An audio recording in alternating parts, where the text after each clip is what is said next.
ভাটাই করছিল বমি ছিল অলরেডি বমি বসতে পারতো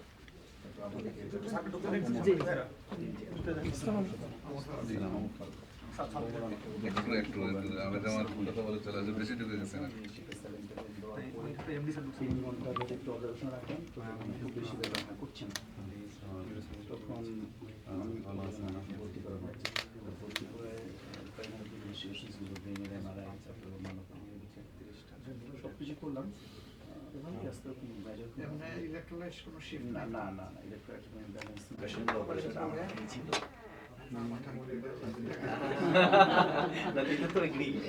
যদি সৌভাগ্য হয় যে মাথা খুলি বিনিময়ে শহীদ হতে চাই শহীদের কবুল করে আল্লাহ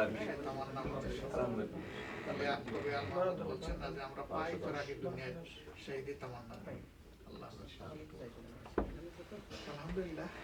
সবাই দেখছেন আমার বলার কোনো প্রয়োজন নেই তারপরেও অনুরোধ করবো যতটুকু ম্যাক্সিমাম ওনাকে সাপোর্ট দেওয়ার সবাই মিলেই দেখতেছি যে ডিসিপ্লিন লাগে সবাই দেখে